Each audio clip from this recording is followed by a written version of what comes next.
What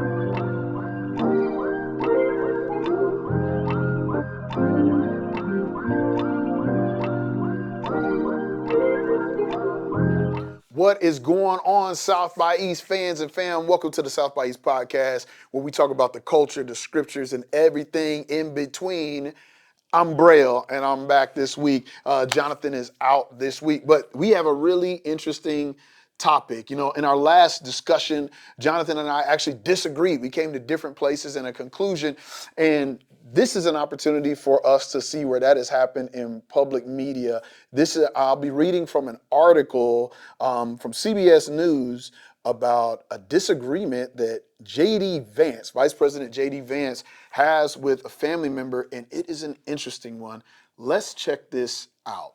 As universities around the country race to assess new federal policies geared toward ending programs related to diversity, equity, and inclusion, known as DEI, one college administrator is in a potentially tricky position. Lakshmi, I know I'm probably butchering that, Chilakuri, is the provost of the University of California, San Diego's 6th College. She's also Vice President JD Vance's mother-in-law. Chilakuri helped create a pilot course on race, ethnicity, and gender in biology and medicine, served on the university's Biological Sciences Diversity Committee, and has written proudly of her school's commitment to diversity.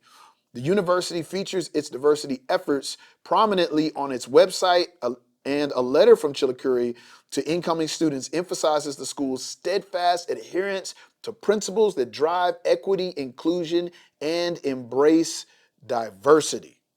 Whoo! Okay, so let's get down to it.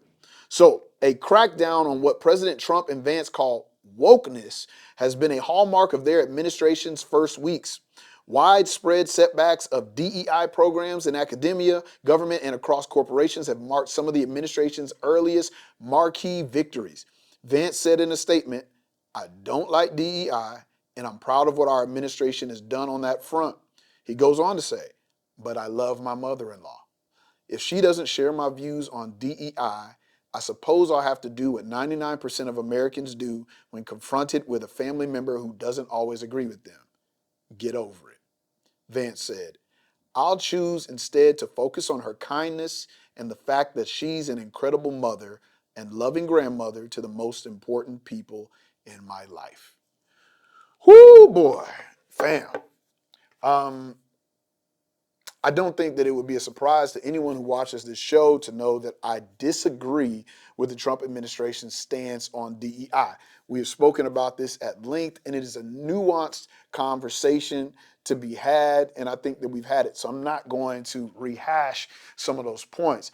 I'm also not going to go deep into the fact that uh, Vice President JD Vance is probably living in a constant state of cognitive dissonance as he works to take away the job of his mother-in-law, whom he loves and respects and touts as a role model for his children.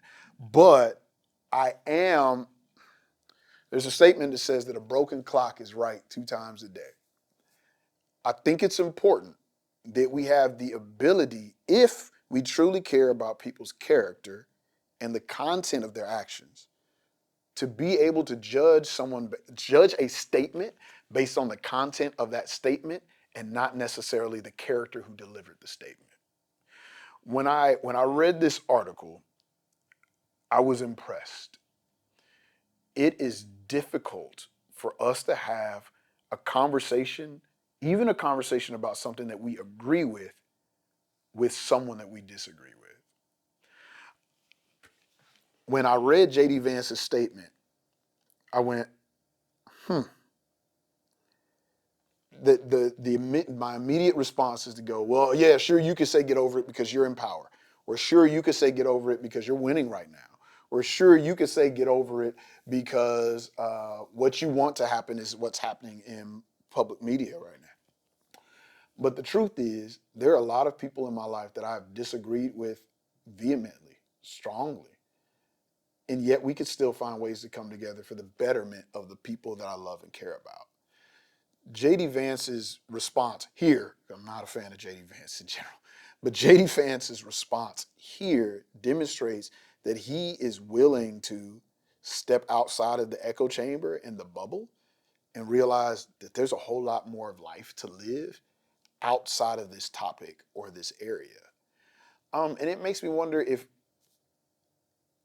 we can do the same. Can we set aside the differences that we feel?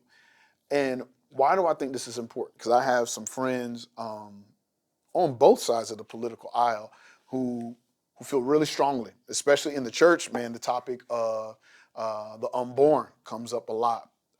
Topics of LGBTQ come up a lot, and a lot of people refuse to put the sword down. There is no point in which we are not talking about this issue, because this is a pure justice and civil issue. Yet, when I find the best solutions and where I come to the most growth in my perspective, is when I find time to sit down with those who I disagree with and look at the places in which I still have commonalities with them. In other words, being able to see someone and say that they are wrong without demonizing their character and everything about them in all of life. Very few people are trash all the time. And I know that can be hard to hear. But as a Christian, I think it's a perspective that I have to take. And as Christians, I think it's a perspective that we have to take. The foundation of our faith says, I am wrong. I am wrong, and I have egregiously gone against the very nature of how the world should work. That's sin. Stepping outside of God's perfect will. I have done things that should destroy the very fabric of how the world is supposed to work. And I continue to do those things. And yet, the person who created the world, the only one that's actually right, saw it in his grace and mercy to care enough about me to redeem me, to not leave me where I was, but to walk with me from where I was to where I need to be, not just for my sake, but for the sake of my children, their children, and all of the people around me. I am not Jesus Christ. I might throw hands with you if you say the wrong thing to me at the wrong time, because I'm a flawed person. But when I think about what I should aspire to be, I think I should aspire to be someone who can find commonalities with people, even in which I disagree greatly. And I've seen throughout history that when we find those commonalities with people, sometimes we actually get to better solutions. And sometimes we find out that the things we're fighting about aren't actually the most important things. So, but that's just my opinion. I would love to know what you think. Is it all right to still be friends, to still be family, to still associate with people who disagree with us on really important issues? Or do we got to carry our sword along with our chip on our shoulder all the time? Talk to us about it in the comments. Continue to comment, like, subscribe. We'll see you there in the intersection.